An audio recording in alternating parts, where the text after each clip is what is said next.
500 वर्षापासून श्रीराम मंदिराचा अयोध्या नगरीमध्ये असलेला जो काय लढा होता गेल्या 500 वर्षापासून जो चालू होता तो आता श्रीरामाच्या कृपेने आणि आपल्या सर्व भारतीयांच्या श्रद्धेने आज कुठेतरी पूर्णत्वास जात आहे। आणि या सोहळ्यानिमित्त अयोध्या नगरी येथे कार्यक्रम चालू असताना आपला सुद्धा कार्यक्रम मला वाटतं बराबर वेळेत चालू आहे, कारण तिकडे सुद्धा आता आरती चालू होणार आहे।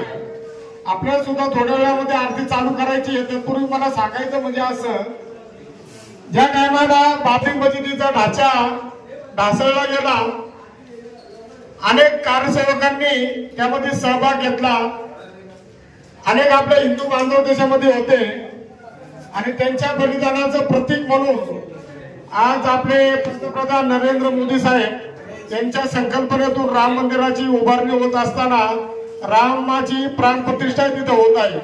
परंतु मित्रांनो, एक काळ असा आठवतो त्या 92-93च्या दंगलीमधला, ज्या टायमाला बाबरी मशिदीचा ढाचा ढासळला गेला, त्या टायमाला अख्ख्या हिंदुस्थानामध्ये हिंदू मुस्लिम दंगली उसळल्या आणि त्या दंगलीमध्ये मुंबईसह अख्खा भारत देश होरपळून निघाला मित्रांनो। पण एक अभिमानाची गोष्ट सांगायची म्हणजे अशी, जी तुमच्या आमच्यासाठी म्हणजे आपल्या पीएचडी कर्मचाऱ्यांसाठी अभिमानाची गोष्ट आहे मित्रांनो। शरद पवार साहेब त्या कामाला मुख्यमंत्री होते। मुंबईमध्ये एक चिटपाखरू सुद्धा रस्त्यावर फिरत नव्हतं आणि मुंबई तर चालू करायची होती, पण ती करणार कशी? प्रत्येक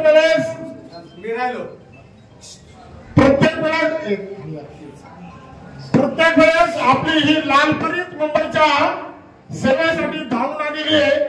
हे 92-93च्या दंगलीमध्ये सुद्धा लोकांनी अनुभवले। पण आपलं दुर्दैव असं मित्रांनो, 92-93ची दंगल असू दे किंवा आता 19-20-21चा कोरोना काळ असू दे, दुर्दैवानं आपलं दुर्दैव म्हणा, आपलं कुठेच नामोल्लेख होत नाही, हे आपलं दुर्दैव म्हणायला पाहिजे। पण प्रत्येक वेळेस प्रत्येक ठिकाणी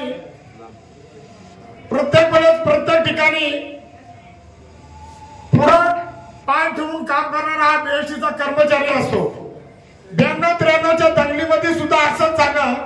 मुंबई जर चालू करायची असेल तर बीएसटीची बस पहिली मुंबईमध्ये जर फिरली तर मुंबई आपोआप चालू होईल। ही संकल्पना माननीय मुख्यमंत्री त्या काळच्या शरद पवारांच्या डोक्यामध्ये आली आणि अख्खी मुंबई बंद असताना बीएसटीच्या मोकळ्या बसेस मुंबईच्या रस्त्यावरती फिरल्या आणि त्या मोकळ्या बसेस मुंबईमध्ये फिरताना लोकांनी पाहून लोकांना वाटलं लोक बाहेर पडल्यात, मुंबई चालू झाली।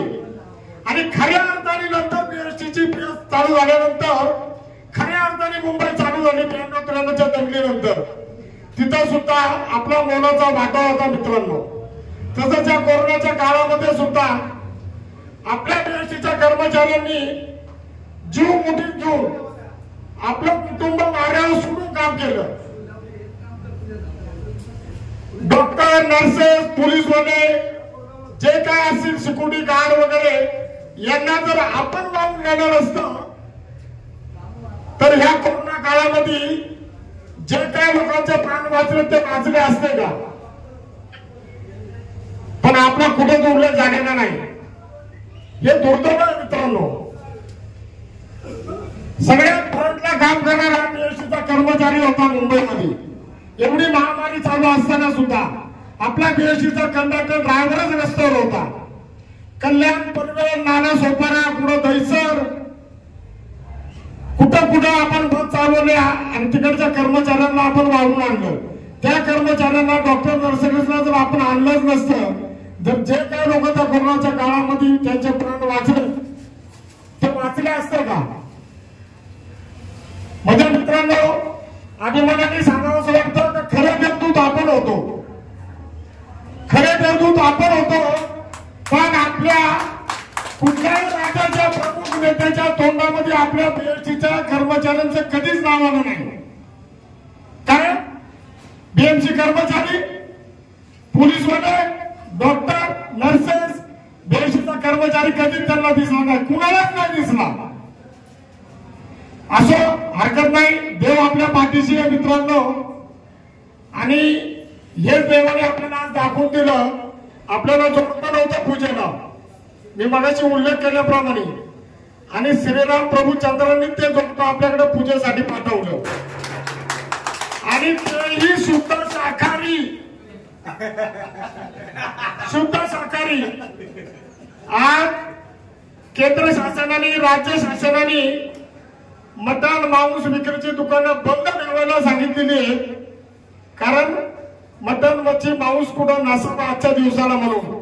आणि रामाच्या कृपेनेच आपल्याला पूर्ण शाकाहारी कुटुंब परिवार उमेदता आपल्याला रामाच्या पूजनासाठी भेटले.